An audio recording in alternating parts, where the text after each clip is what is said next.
So I'm going to go ahead and begin my presentation. We're going to be talking about teaching to the developing mind, or more specifically, teaching to children as they grow and mature and as they learn and develop various cognitive skills, and how we can modify our teaching styles to best fit what they can do and how we can make our classroom suit their needs. So some of the things that we are going to be kind of looking at as we go through this presentation, or asking as we go through this presentation, are: how do children's brains develop? Are there specific areas of development? What ages or age groups do milestones tend to occur? What order do they occur in? And then how can we teach to their developing minds?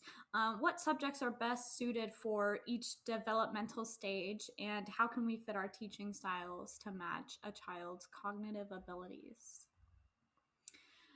So I'm going to start off with Piaget's stages of development.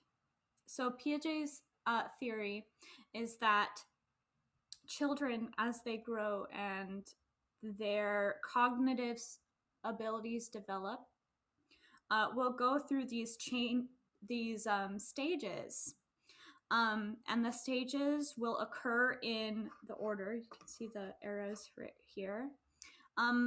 They won't skip stages, or stages are not skipped. I say they, but I mean, we were all children at one point. But they pass through each one consecutively, and then they will build upon those skills that they learned in the previous stage.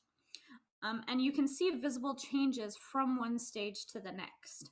So at the beginning here, the very first stage that a child will go through is the sensory motor stage.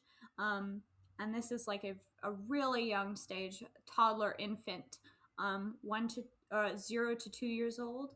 Then there's the pre-operational stage, and I'm going to go ahead and define operational as being able to go through things in your head, go through operations in your head. So pre-operational would mean before being able to do things in your head. Then there's the concrete operational stage, which is a little bit older children. And now children are beginning to develop that ability to figure things out in their head, but they still work in concrete terms, in concrete concepts. They're not quite getting to that abstract philosophical place yet. And that would be the formal operational stage, when children are really developing the skills of thinking abstractly and thinking of multiple problems at once, hypothesizing, etc. All right, so I'm going to really briefly go over the sensory motor stage, because I don't know of any choirs that accept 0 to 2-year-olds.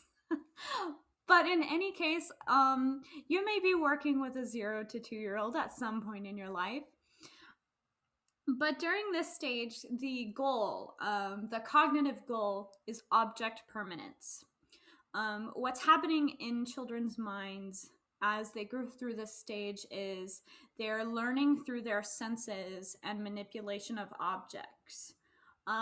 We know that children really love to stick things in their mouths because it satisfies so many senses at once: smell, taste, touch.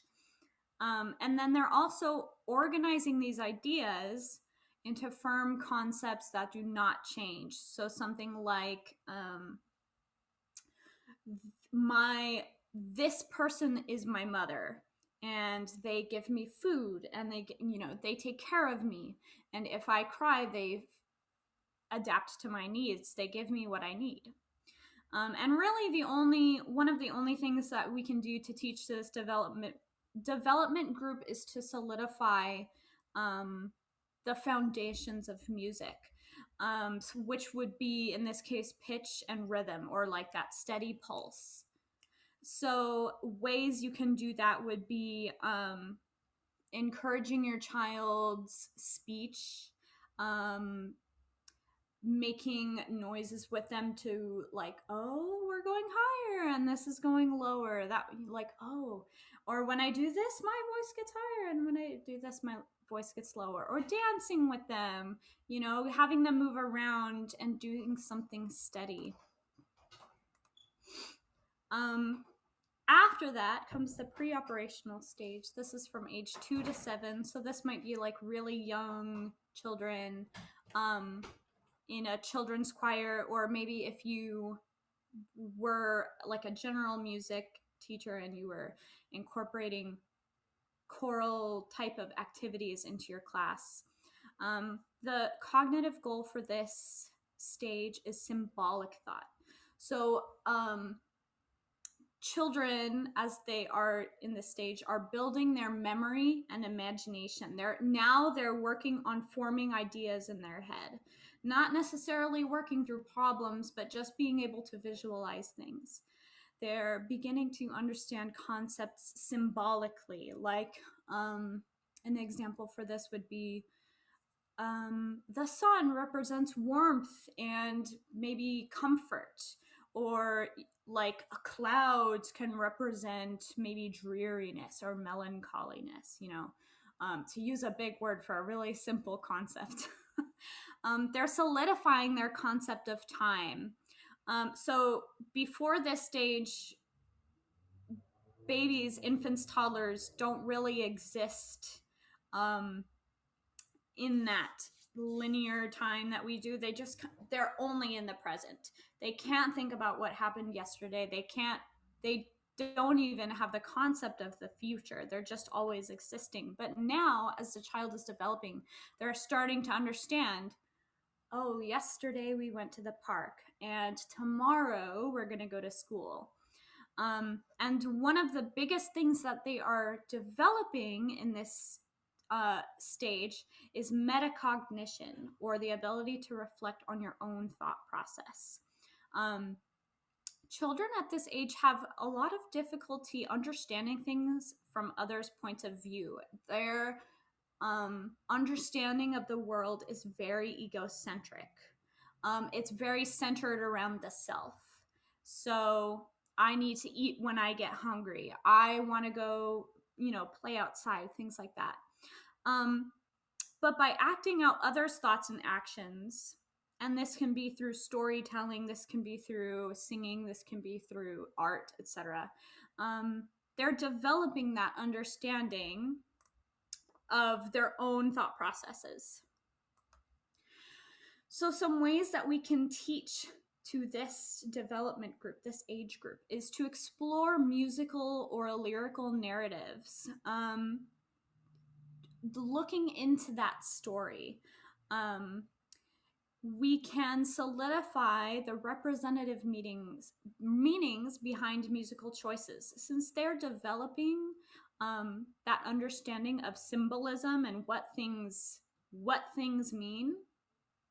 We can start planting those concepts in their heads. So some ideas that I have here are, notice how the notes get higher when we sing about flying. Oh, I get it, because the pitch is high and it represents being high up in the air.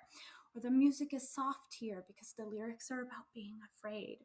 We're just introducing these concepts to them so that they can use them to build upon in later stages. We want to explain new concepts in concrete and concise language.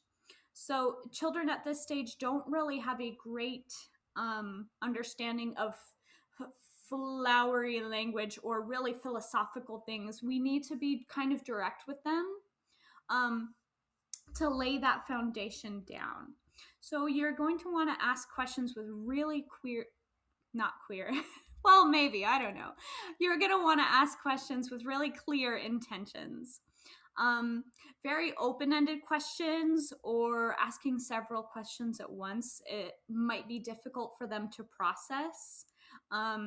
If you ask them several questions at once, they're not going to know, they're going to have difficulty knowing where to start or prioritizing, categorizing these things. So it's best to stick to one kind of concept at a time and just be really clear about it.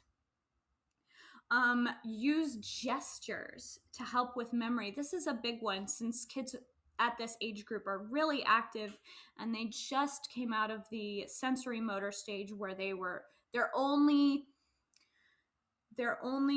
way of learning was through their senses. So this skill they have down. If you can incorporate gestures, like hand motions or dances into your teaching, it works really well. You're going to want to develop their vocabulary since they're working on developing memory. So introducing things like quarter note, half note, rhythm, piano, forte, things like that. Just creating that foundation.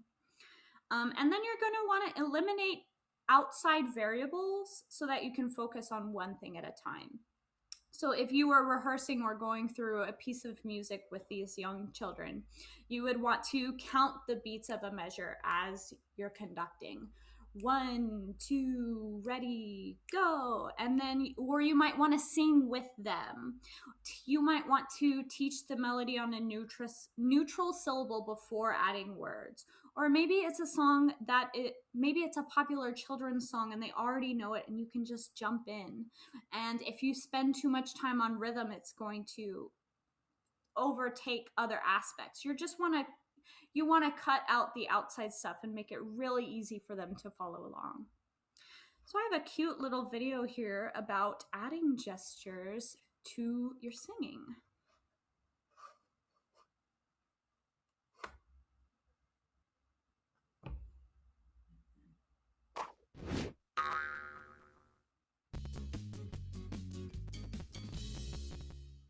Hi everyone, I'm Joan Kang Shin.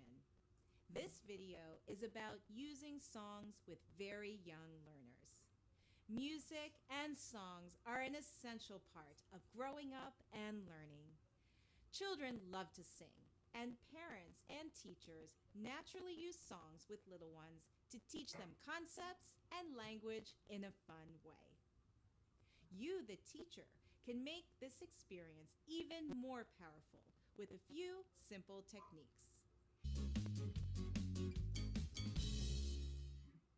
First, think about movement. Using gestures is essential when teaching children's songs. Young learners are energetic and want to move around the classroom. So when you are preparing a song, think about gestures that go along with the song. These gestures will channel that movement and help students experience the song in a way that feels good. Singing with gestures and dancing is fun, but there's more. Gestures also make singing more memorable and comprehensible. When children's songs are accompanied by gestures, the movements help children understand the song, while at the same time engaging them in the content. All right, that's going to take us into the next stage, the concrete operational stage, which is from ages about 7 to 11. And you'll notice I brought up that there are visible changes as children progress from one stage to the next. You can sometimes notice that there is a little bit of an older look to a child once they have kind of reached the age where they should be entering this stage. So the cognitive goal for this stage would be logical thought. And what's happening as children go through this stage is they begin to use inductive reasoning, which would be gathering a broad concept from something very specific. Like, I had a lot of fun singing this song, and it was from a musical, so I bet I would like more songs from other musicals. Children are more aware of external events and others' individual thoughts. So in the previous stage, we were building that skill of, we were developing that ability to kind of think through your own thought process, that metacognition, now children are starting to develop the ability to project that onto other people. There's a little bit less of that egocentricity. And children are realizing that not everyone shares the same beliefs or feelings as them. They are developing the concept of reversibility and irreversibility. So this would mean, once you have done an action, can you reverse it and return it to its original state, or is it irreversible? Something like, if you freeze ice, you can melt it back and it will become, or if you freeze water into ice, you can melt it and it will go back to being water. But if you fry an egg, it's going to stay an egg. You can't return it to that state of not being cooked. They are beginning to understand concrete concepts best, or they understand concrete concepts best, but now they can focus on a few more problems at a time. So they're developing that skill of thinking of more than one thing at once. Some ways we can teach to this development group would be to explore similarities and differences between songs and styles of music, time periods, or introducing more repertoire from outside cultures. So now, since these children are coming to the realization that other people have different narratives than their own, there are other cultures that exist, and that the world is not just about them all the time. This is a great time period to start introducing them to lots of different music. We can start to use logical processes to hypothesize and draw conclusions. So if a half note is 2 beats and 2 half notes are tied together, now they combine and they last 4 beats. And we can project that same thing using other types of notes as well. Or if we open our mouths, we can sing louder. Maybe our mouths aren't open enough, which is why we can't sing this loud section without shouting. Now you can ask children to kind of become more aware of what they've learned and apply it to their activities or their singing. A really big thing we can do in this stage is develop skills for individual practicing or further inquiry. So this would be diving into the child's thought processes and inviting them in with you to kind of analyze what's going on. How do you practice best? What do you like about the music? What do you want to know about the music? Some example questions might be, I noticed you really liked this song, and I know of a really great YouTube video about this style of music if you want to watch it with me. Your homework would be to watch 3 videos of this song, this song, and this song. And I want you to write down a sentence for something you enjoyed about the song and something that you disliked about the song. Or it seems like we as a group are having a little trouble putting these dynamics in. So let's back up and let's make sure we're confident on the words. And then maybe we can try again with the dynamics. And lastly, we can ask guiding questions that encourage critical thinking and reflection, since these are the main skills that children are developing in this stage. We really want to help develop those skills and encourage them to do a little bit of introspection, and encourage them to figure out what they like best about music, or look beyond what is on the surface level and start diving into it a little deeper. I have another video for you here. This one's a little bit longer, so I think I'm going to skip forward a little bit. My name is Dr. Craig Childress. I'm a clinical psychologist. In terms of how the brain grows and develops, it grows on the principle of we build what we use. So in developing a child's critical thinking skills, what we want to use we want to do is use that system, use it as much as possible. Some of the ways we can help the child use this system is by how we approach and interact with them. Two important approaches to our children are the intent to understand and the intent to be with. The intent to be with is just wanting to be with your child and just enjoying your child. And it establishes the baseline for self-confidence and self-value. The intent to understand helps the child begin to understand and become self-aware of their own experience. So rather than just giving the child solutions, we help the child develop their own solutions with an intent to understand, which is a simple curiosity and caring about the child's experience from the child's point of view. I wonder what it's like to do this. I wonder what would happen, what do you think might happen with that? Isn't that interesting? So do you think you might? Those sorts of questions and curiosity about the child's experience helps the child use that frontal lobe, use that critical thinking skills in terms of what they do. The other important thing about developing critical thinking skills and frontal lobe motivations is that critical thinking involves a set of motivations having to do with task-oriented and goal-directed activity.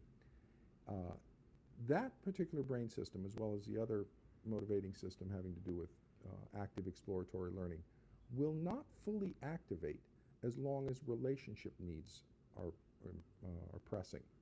And it goes beyond the scope of what I can get into here. But if the child has needs for relationship, for psychological connection, for love, affection, bonding sorts of issues, or is in emotional distress related to relationships, the other systems, particularly critical thinking and goal-directed activity and motivation systems, will not fully activate. So one of the most important things we can do for our kids to help activate higher order thinking skills is to make sure that they're feeling safe and secure and loved in our families. And so if you want to learn more about this or other parenting issues, you can visit my website. Thanks so much. All right. I noticed that it's getting a little close to 6, and I know some of you are in MU5, so I'm just going to put that out there. Hopefully, most of you guys can stay. We've just got one more stage to go through. So the last stage we have is the formal operational stage, and this would be from age 11 to adulthood. And the cognitive goal for this stage would be abstract thought. What's happening for adolescents now is they're beginning to work through hypothetical problems, especially problems such as politics, ethics, morals, and philosophy. Now that they've got that solid understanding that not everyone shares the same belief, they can really start diving into these problems. There is an emergence of deductive reasoning. So this would be the opposite of inductive reasoning. This would be coming to a specific conclusion from a very broad theory. An example of this would be, this rhythm looks hard, but if we know that eighth notes are half a beat, we can taw this rhythm while tapping the eighth notes on our chest and just count 2 taps for the quarter notes. Adolescents in this stage are beginning to use trial and error to go through a problem multiple times and figure out what solutions are working and what solutions are not. They can consider multiple solutions in their mind to a problem before deciding on one. Their thought processes become more organized. They're better at compartmentalizing and categorizing information much more efficiently. And now that they can do this, they can start planning ahead for the future.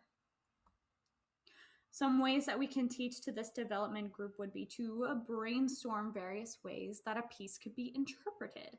And this could be through dynamics, through articulation, through text, and then experiment with those various different ways with the group and figure out what the group likes best. Do we want to perform this section with a really big crescendo, or do we want to do a subito piano and then crescendo? Let's try both of them and let's figure out which one we like better. We can create practicing schedules and agreements with students.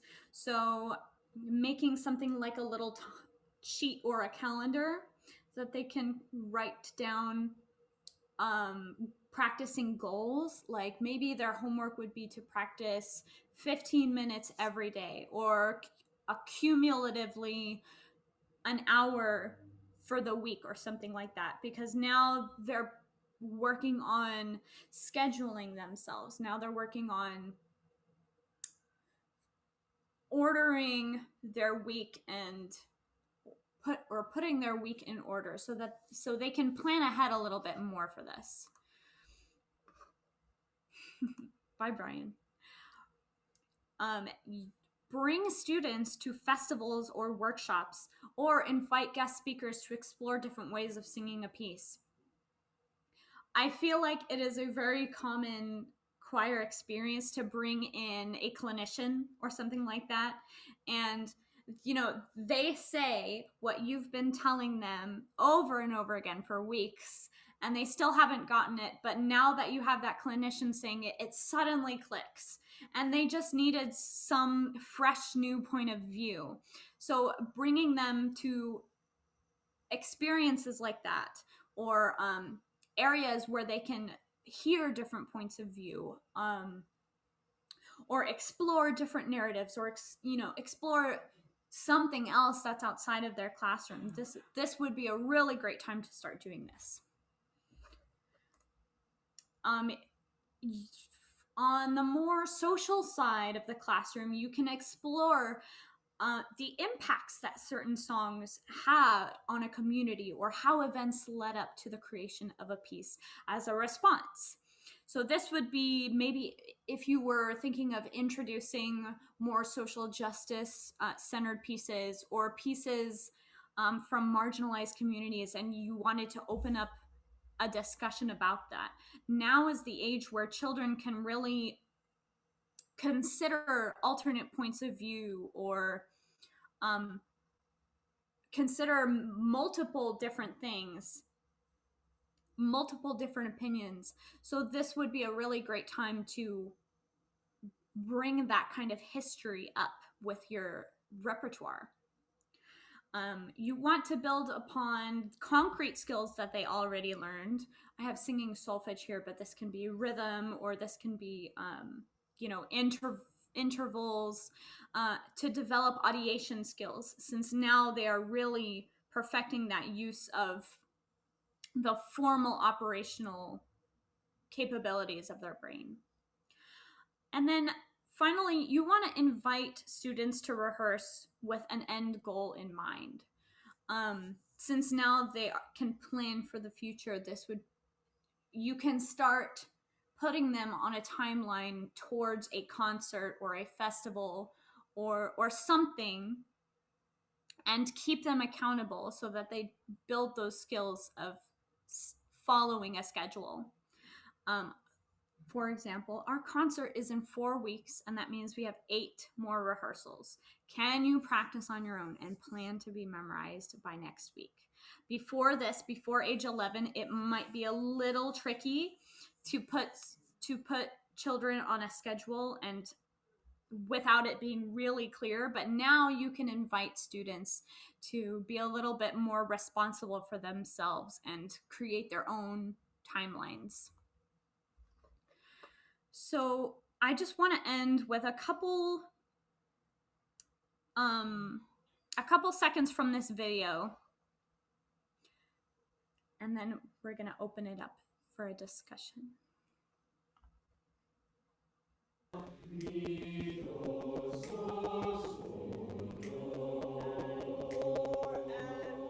job. How can we improve that?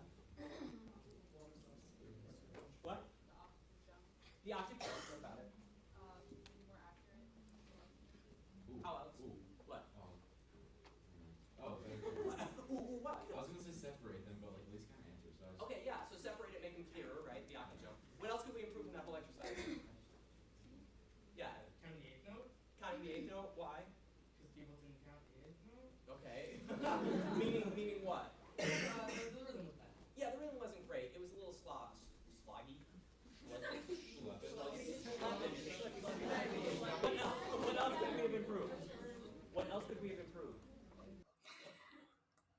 So there we have the teacher there is inviting the students to kind of participate in this exercise and reflect on what they did, reflect on what they're hearing, and think of multiple solutions to this problem. Okay, let's see. I have a video here. This is of Kevin Memley's piece, There Will Come Soft Rains, which Kevin Memley is a fantastic composer living in Fresno, or Clovis, by the way. He's just great. But I'm sharing this because the poem, which is by Sarah Teasdale, is a reflection on post, I believe, World War I or World War II. He is such a sweet man. Yeah, I've met him a couple times and I've gotten to sing several of his songs and they're just fantastic. But for this last stage, once you're kind of in middle school and older, now is really a great time to start introducing songs with these more philosophical concepts, with these darker storylines that will really be great kickstarters for discussions. And with that, I end my discussion, and I invite you guys to contribute if you want to. I have some guiding questions here. You can follow them if you want, but if you want to chime in, go for it.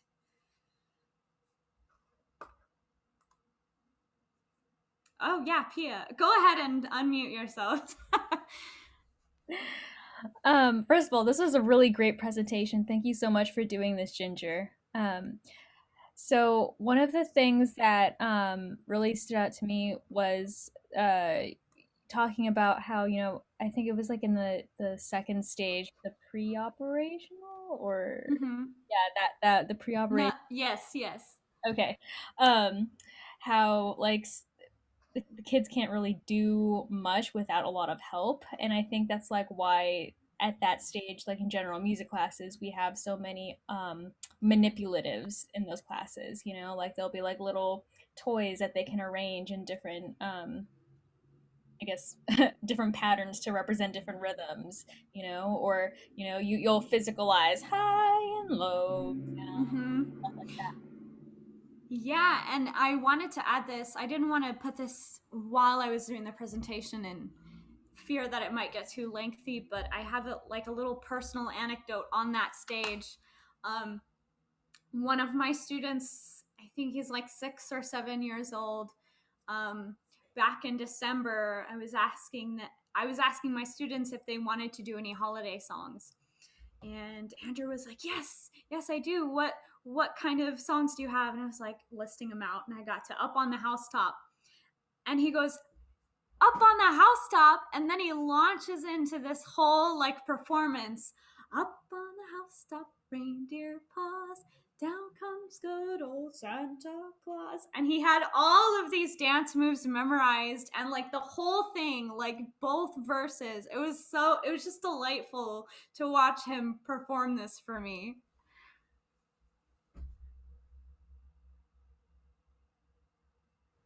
I love experiences like that. Yeah, Muskan? This is on the third question of personal experiences teaching to these age groups.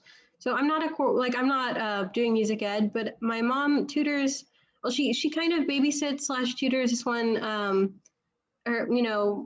She has a student. So her mom was like, oh, you're a music major. Why don't you give her some music lessons? So I was like, okay, I'll give her some music lessons. She's 5. And she's a really, really smart 5-year-old, but which makes me forget that she's 5 sometimes, because she picks things up really fast. But she knows solfege, but she sings it like do, re, mi, fa, sol, la, ti, do, and that's it. And I had been trying to get her to sing it like do, re, mi, just one at a time, but she just couldn't do it. She gets really nervous, and I'm kind of realizing now that she's in this age where she kind of, I guess, learned it as a whole chunk, and it makes sense that she's having difficulty kind of realizing that it's not one chunk, it's individual little segments, which I was kind of like, okay, let's go do, re. And she was like, no, do, re, mi, fa, sol, ti, do. I did it. And I'm like, oh, why don't we try it one at a time? But now I'm kind of realizing like she must have trouble seeing it segmented. I don't know. I kind of had that little realization. And if anyone knows how to help someone who's never taught kids how to teach a 5-year-old. Maybe you could do like a call and response with her. Like and mix it up as well. So like instead of just going do re mi and doing something scalar, do like do mi re fa mi sol mi re do, something like that. My thought would be to present it to her or like bring it up, but don't say like we're doing solfege right away, because she knows solfege as do re mi fa sol la ti do. Start and try different things with her, and then maybe after the fact be like, yeah, that was our solfege. Did you know we could use it in different ways like that? Mm-hmm. Like she's really good at like, okay, let's just let's hum like Baba Black Sheep or like a nursery rhyme. Like, so I bet that would be really good. Like, oh, these are the same. One thing that I've been doing with one of my really young, like 5-year-old voice students is I've been, she was really similar. She knew the solfege already. But what I started doing is I started playing a little game with her where I would sing a really popular like nursery rhyme or something, but on solfege, and see if she could guess what song I was singing. Mm-hmm. Oh, I love that. Building off of that too, if you look into Kodai theories of music education, it starts with so and mi because that's the most prominent interval in our folk songs. So if you start with just doing those ones, so, mi, so, so, so, mi, so, and then you can add them in the order that Kodai suggests. And it really, I will say this from teaching high schoolers, I started teaching them stepwise first. My first couple of years was going, okay, first we're going to learn do, then re, mi.